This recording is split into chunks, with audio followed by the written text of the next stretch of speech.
What's going on, everybody? Welcome back to the channel.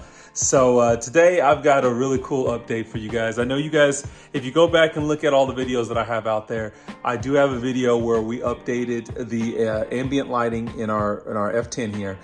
Basically what that video is, it was just swapping out some of the small LED bulbs. I think it was like 50 bucks. It's a really cool upgrade. But since then, my guys over at RVG Performance they've reached out to me. They have the cool 9-color ambient LED kit, and I had to go ahead and pick it up. So I'm gonna show you guys real quick how we're gonna install that kit. But if this is your first time to the channel, make sure you like and subscribe. There's a lot of videos out there. Check out the playlists and you know, find some stuff that'll work out for you and your F10. But keep coming back for more because I have more content for you guys. So right now I'm going to turn the camera around and we're going to show you what we have on this 9-color ambient lighting kit. Okay guys, we've got our box here from RVG. And as you will see, we've got our components that we need to get this set up properly. We've got door handles because these, we replaced all the door handles on the vehicle with, you can't see it here, but we'll pull this open. But there are LEDs actually in the bottom or the handle itself, so you'll see those there. So that's nice. Of course, we've got our new LED. These should go underneath your kick panels down here, underneath your underneath the steering wheel and the dashboard. We've got wiring harnesses for each door, as well as a main harness that will come back to the center console, as well as the control box. And then, of course, you're going to have LED strips that will go in each one of the doors. So you'll have 2 strips per door, plus you will also have an LED strip that will go underneath your dash for that single strip that comes right there. So I'm going to try to keep this video short and condensed as much as possible for you guys, because I have seen some videos out there like 50 minutes long on this. The doors are going to all be the same. It's just basically going to be rinse and repeat. So I'm going to show you how to do this real quick on this door, and then we'll jump underneath and start taking apart the center console and get. Okay, so we're starting the door panel removal. First thing we do, of course, is remove our trim piece, which I just pulled mine off there. You'll have a, looks like what I think is a T30 here that needs to be removed. We also will have to pop up off this door handle, and behind there's a T30 as well too. So I'm gonna get those 2 taken out, get this door panel off, and we'll get showing you, because of course, this here is one of the sections that we're gonna have to remove, is this actually LED strip. As you can see, mine is already, the little holder is actually broken. So I've got to be very careful. But this LED, this strip here is just a clear piece of acrylic. And then there's just an LED, a single LED behind here that is actually lighting up this entire LED strip. So once we actually switch over, what you will see is when we'll be replacing this with a complete LED strip that has probably 20 LEDs on it or more. And that's one of the reasons why this kit is going to be so much brighter than your current setup. Okay, so hopefully, you know, I know some of this is going to be just elementary here, but once you've got the bolts pulled out, you're going to have to pull on the bottom of the door to pop loose all of the plastic clips that are holding it in. Once that's done, you can then wiggle this out of place and kind of get it removed. And then the one thing that I do is I actually will reach in here, pull my lock off, let that hang, and then you're gonna make sure you disconnect all of your other wiring connections. So I've done this so many times that of course I already know the connections that are here. You're gonna look at your window lock switches, your memory door switch, which is down here. Your speaker, of course, needs to be disconnected, and then all of your other LED connections for all these bulbs need to be disconnected. And then you're also going to just remove the wiring retaining clips from the door, which can be a little difficult to do. But again, I've done this so many times that mine just kind of slide out. So there you go. My door panel is now released. I'm just going to take it over to the bench, and we're going to start taking the LEDs out. So I'll show you that in a second. So we have our door panel placed here in position. What we actually are going to start doing now is, as you guys can see, this is the LED for the top section. We're actually going to take this off and we're going to remove that entire strip. There's another LED that's actually connected here. So this one will need to be removed as well. And then there is the door lock switch as well that we're actually going to remove that LED, and that one's going to be replaced as well too. So I'm going to start removing these now. These can be a little tricky, so let's see if I can set this camera up and we'll see if we can get a good look. So the first one here This LED here is just we're just gonna kind of twist this and it should pop out of place right there. There it goes. This piece comes off. And again, this is actually the housing for the LED bulb itself. If we pop this cover off, you'll see there's just a small LED that actually is going to be shining right here out of this hole, and it's actually shining down this plastic acrylic. And so we can kind of get this to start coming. And so what we need to do is pull this all the way through. If we can get it to move, it can be a little difficult. So I'll even use a set of pliers to pull that. But we want to pull that out because we're actually going to slide in a new LED strip in place of it. Okay, and that is the same thing here. So I'm going to try to spin this around a little bit so if I can get this to release. Oh, that one, there we go. Okay, and so now I can see this LED strip is starting to come. So what I'll do here is I flip this over, and you guys can see this strip here is going to slide out of this holders. So you see this is just kind of clicks down. There it is, it's now out, and now I'm just gonna push that through and pull that whole LED right out. So that one is gone, and we are now good. And then the other one we were looking at was actually the LED that slides right in here in this section. Hopefully that's showing up on camera. And so what I'm trying to do is actually, I don't know if I can grab this to release it. There we go. So I gotta grab my nail in there and pull it. You can see that it's kind of pulling it and released it from just that little tight section there.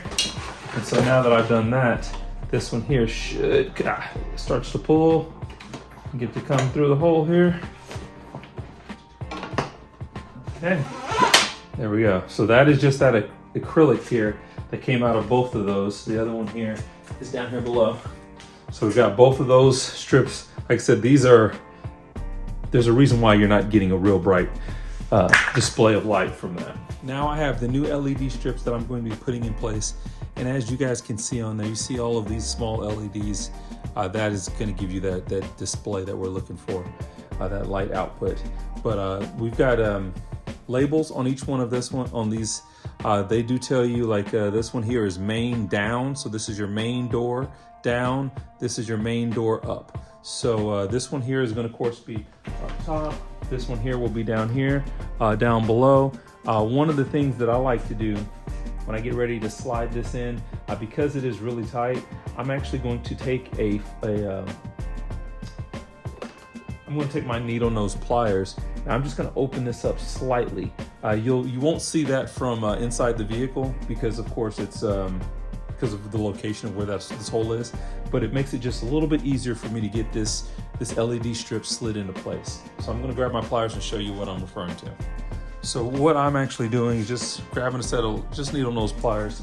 I'm just going to reach in here, and I'm really just kind of get a little bit of this plastic and just kind of pull it up a little bit. And that's just kind of opening this up so that it's easier for me to slide my slide that LED into place. Just like that, nothing major, and again, you will not see that from once this is put back in the vehicle. So now that that's done, I'm going to slide this LED into place. I will be back with you guys shortly. Okay, so hopefully this will show pretty well for you guys, but there you can you see that there? There's the LED strip that's actually been installed.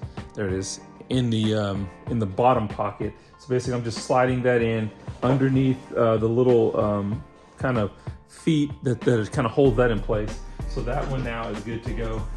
Now we just have this top strip that we're going to install. Now this has double-sided tape on it. I have not used the double-sided tape. Some may, and that's just because, I mean, you technically could just slide this in here just like that. Okay. When I'm doing this install, I'm trying to angle this down as much as I can, but it is very difficult to do with these little clips. Okay. Now whether or not it has to be angled, I'm not 100% sure. I'll probably know more once I actually have it installed, because again, this is the first time I've done this. But I will say, so this of course is your trim piece. And if you look on the inside, this metal section is where these LEDs will actually be shining against. So due to that, with the edge there on both sides, you would think you would get a reflection of that light downward, even if you can't get this 100% pointing in the downward direction. But we're gonna give it our best shot and just see how close we can get. So where this gets a little tricky here, so I can start this right here into this plastic trim piece. I kind of have to lift up on my little clip here just to get it to move. But from kind of experience, because I have already done the passenger side door, what typically starts to happen is the farther I get in here, it almost starts to just turn over on its side, just out of like just naturally. So we'll see if we get any more, if we can do any better with this one here. So like I said, right now this is really angled pretty well down, very nicely, and I'm trying to push this through, but we'll see. Hopefully it'll stay in at this angle, honestly. So let's see here. And again, you're also trying to do this and trying to lift up on these clips a little bit so that it'll move, but you also don't want to, like I said, because as I showed you guys before, my plastic is kind of a little fragile. It's already broken off on this side, so I don't want to be too forceful with it. I'm gonna grab me a little pick tool to see if I can help to pull up on that. Okay, and we'll see if this works or not. Just grabbing my little pick tool here, and I'm just kind of ever so slightly just kind of lifting up on both this as well as the LED strip. Try to see if we can get it over the slight. And it doesn't seem to be doing what I want it to.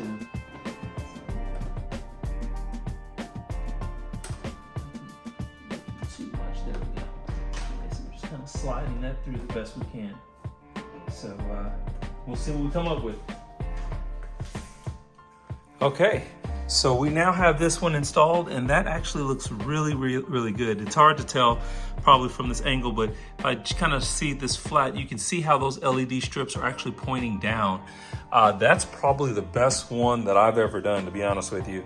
What kind of helped me out is I just went back through here, and on all these clips, I just kind of firmly grabbed them and try to pull them up to a certain limit, because you don't want them to snap off. But in doing so, it let me actually slide this in with those still facing down. So now I'm just gonna take this section here, slide this here through the hole back through, and then I will have everything on this ready to go back into the car, and then we will have to worry about wiring. So one thing that we have to do is to wire this in properly, you're gonna need to wire into your door connector here. So we're gonna have to snake the cords back through our, remove this cover here, get to our panel, and we're gonna have to actually disconnect here, find some slots that we're gonna pin in here, and then what we'll have to do is grab from the other side, pin in here with the main connector, and that has to be done on every single door. So that is kind of the longer process to this installation. I've seen some people claim that it took them 6 or 7 hours to do the installation, and that's probably has a lot to do with it. But we'll finish up where we're at now, and we'll keep it moving. Okay, so now we're on to our door panel. What we're gonna need to do is, of course, we're just gonna pull back this foam, or there's actually kind of an adhesive here that keeps this stuck in place. So you kind of want to do it carefully, because if not, you'll end up tearing this foam, which I have done, as you guys can see there. But it does, sit back in place. So I'm just gonna slowly kind of work this away from the door. Try to do it without tearing anything. And when I do, basically what I'm trying to do is give myself access to this grommet down here and the wiring. So as you guys can see, I've already taken an 8mm socket, I've disconnected or removed this bolt, and what we can do is kind of pull that away, and what you'll see here is our connector. You just basically are gonna lift up on this connector. It's got a little plastic section, slide up, and that actually disconnects that connector. And as you guys can see, before I do that, I should actually go ahead and turn the power off to the car. So just 1 second, I'm going to go ahead and disconnect my battery. I forgot to do that, so just a moment. So I now have my panel pulled back, the window's down, so it's really tight in here. Honestly, it may be best if you're gonna do this to have your window up, just to give you some flexibility. As you guys can see, I've pulled the grommet out, and this is just kind of pulled through. Now I've got to try to snake through the cable through here. So the way that I do this, of course, and this is the cable that we're looking at putting in.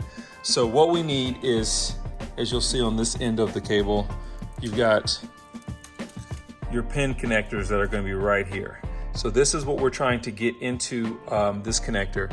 The way we're gonna do that is I'm gonna use a zip tie. I think that's what I've used that's actually been easiest. Slide that through here, tape it up, and then pull it through. So that's what I'm gonna do now real quick off camera, and then I will be back with you guys in a second. Okay, so sometimes this works, sometimes it doesn't. So we're gonna try. Basically what I did is I just taped down the connectors right here using electrical tape onto my zip tie, and I'm going to attempt now to pull this through my connector. So, first try, awesome. Okay, so now all I have to do is remove my tape. We're gonna take this connector off, figure out where we want these pins to go, and then we will have to start working on pinning the main harness into the vehicle. Okay, so now this is where it gets specific to your vehicle, because you need to make sure that wherever you put your pins that you remember. So it's not necessarily really important as far as you know, making them look like someone else's. But if you look at like my my wiring harness, I did a retrofit for the soft closed doors. So I've already got this top pin used. So I'm going to have to use the 4 pins below that. And on some of the other doors, that might not be the exact same case. So what I typically like to do is I'm going to put my 4 pins right here into this connector, and I'll probably take a picture of it just so that I make sure that I have that correct, because when I wire this up on this side, I need those pins to match. So I'm going to do that real quick. Again, once this is actually connected in here, we're gonna snake our wire back through here, just basically through the other side, right here through our door panel. We'll put this back in, and then we can put the door panel back on the vehicle, and that portion will be done, and it'll just be back to wiring our vehicle, as well as, again, one of the lights we're gonna replace is actually right underneath there, and then we're gonna add the strip as well over there on the dash, and we should be good to go. The main thing is going to be, it's gonna take some time, is just wiring each one of these connectors on all 4 of the doors. Okay, so we are still working on wiring, and this video has been a long time coming because, as you guys can see, we have our M buttons installed. I'm also at the moment working on wiring up the ambient lighting kit. So I'm gonna use this video as kind of a combine of both of these. So basically, for my vehicle, I've got my connections here for the DEC switch, which is right here. You got a one that connects here, as well as it goes down to the parking switch. So there's 2 connectors here. One, there's the white and the black one, both of these 2 here, okay? Part of the M button connection switch is you're gonna have a pigtail here that's gonna connect off, and it actually goes to another module here that is supposed to connect to the iDrive controller, okay? 4 pin for the iDrive controller. You basically connect this in here, and then you connect the cable that typically connects into your iDrive controller, okay?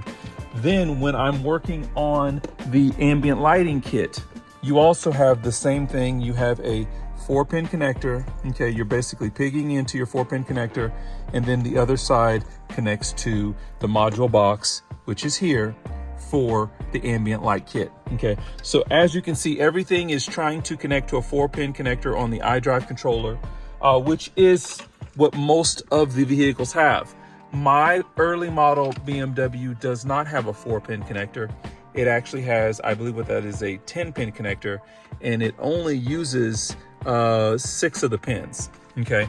So that's where I've been stumped for quite some time. Honestly, I haven't really done a lot of research just because I've had other things that I've been working on.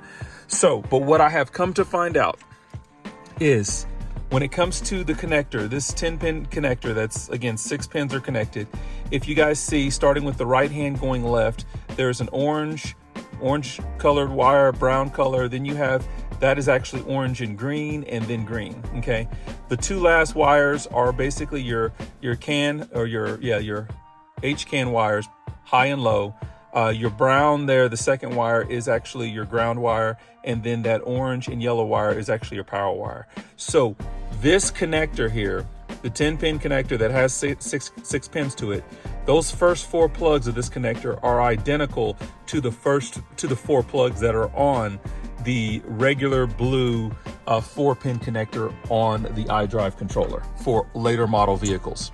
So what I am going to do is I'm basically going to use, because I want both of these things to function, the ambient lighting kit as well as my M buttons. I'm basically just going to tap in to these four wires, again, those starting from right to left, those first 4 wires, which are power, ground, HCAN, high and low. I'm gonna tap into those real quick. I'm gonna have to go old school just because I don't have a 4-pin connector, and I don't really wanna mess up all of the wiring here because I still have to connect to my iDrive controller. So basically I'm just going to trim the wire itself, kind of cut back some of the sheathing, and then just go ahead and connect to each one of those 4 lines. So that's what I'm gonna handle now. I will be back with you guys. I'll give you guys just a quick look of what it's going to look like. You guys won't like it because it's just gonna be just taped, kind of looking a little awkward, but that's what's gonna happen. And just as for just a reference here, again, going back to this being the M button controller here, if you actually see what's actually running off of this or connecting it, it's really only the power and ground that's needed on this wiring harness. It has the entire 4-pin jumper, but only ground is power and ground is what's being jumped in. So that's going to be a little bit easier. Not a big deal, but then, like I said, we're going to throw that one in there too. So I'll show you guys that here in just a moment. I've got to do some cutting and trimming. So I've got my wiring complete now. As you guys can see, I have tapped in. I just used some heat shrink. I've tapped into each one of these lines. So basically, like I said, I'm connected now to my ambient module box.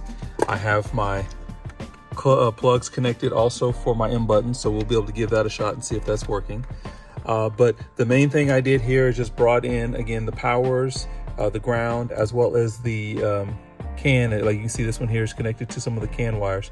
Brought those in, attached them to the correct wires that we needed, and basically I just depinned this, removed each one of these pins one at a time. Like, so I removed the first one, which is the power lead, took that out, took my other wire, wrapped it around it, cut back some of the sheathing, wrapped it around it, put the heat shrink over it, and then went ahead and set it back into place. So everything should be wired properly now.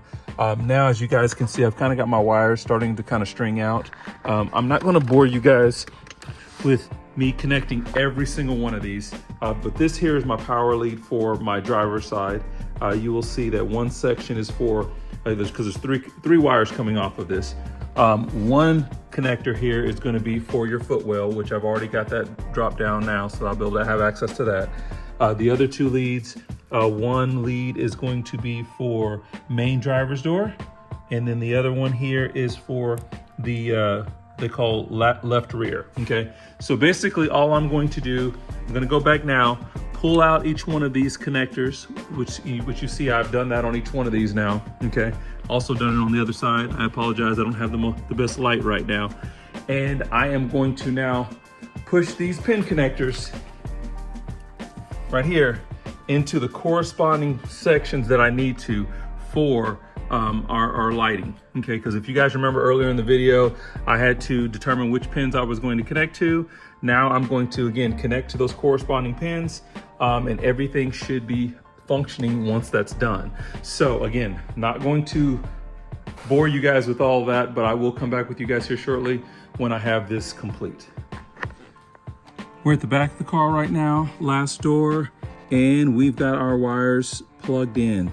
So again, this is why we took a quick video or an image earlier, making sure that we were going to be connecting them properly to the other side. So I knew that when I went in here, I went with a blue, white, brown, and then orange, depending on where they were on these pins, but they were always in that same exact order: blue, white, brown, and then orange. And so that's what I've done here. This should be connected 100% here, and I can pull this back and confirm, but I've already done that. That should be, like I said, we've got all other doors done. We are still waiting here, down here below. So you guys can see my wiring still plugged in, because I'm going to pull these wires over, hide them down in the door panel, in the foot panel here. And then we should be able to get to testing here shortly. Oh, the last thing that I do have to do is I still have the single LED strip over here that actually is gonna go underneath the dash. So we will get started on that here shortly. Okay, as you guys can see, it's got a little bit more involved. Still not a big deal though. So was doing some testing on the ambient light kit. Apparently connecting to this I guess which they call is K-can is not the correct connection. So I've actually, if you see, I've had to cut those wires there just for the two CAN wires. For the ambient light kit, you actually need to connect to the CAN 2 wires, and the easiest CAN 2 wires to access are on the back of the head unit. So basically you can see here, I've got these two wires here that have just been exposed here. So they're basically pin 9 and pin 11. The green one actually is the CAN 2 low. This yellow and green one is the CAN 2 high. So basically I'm just gonna tap into those two wires and we should be good to go. So that was my little kind of, I don't even know what I'm trying to say. So as you guys can see, there's a lot of wiring with this install. It's not a difficult install, it's just a tedious install. This probably took me, I mean, I did it off and on for a couple of days. So I mean, we're probably looking at about 6 or 7 hours for this install. Just because I wanted to make sure I did it right. It was the first time I've ever done the ambient install. And then I did have, like you guys probably saw in the last video here, I had to figure out the wiring piece for my specific iDrive controller, because I have an early model F10 and it actually has a different iDrive controller than most of the F10s that are out there. But I'm gonna try to see if I can get you guys some quick footage of a cinematic on how this looks now. So I will hit you guys with that right now.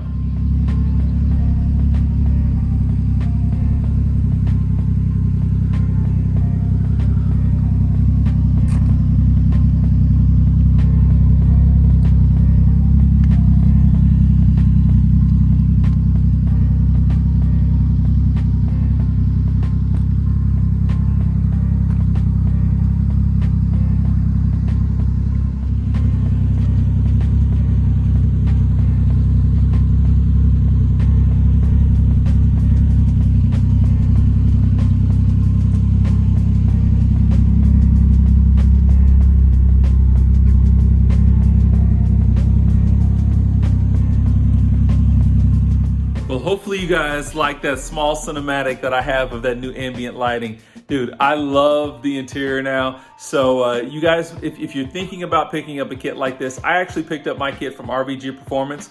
You guys might wanna get out there, DM on IG or even on Facebook and see if he has any kits left and available for you guys. If this is your first time to the channel, make sure you like and subscribe. Keep coming back for more content. Everyone be safe, and we'll catch you guys in the next video.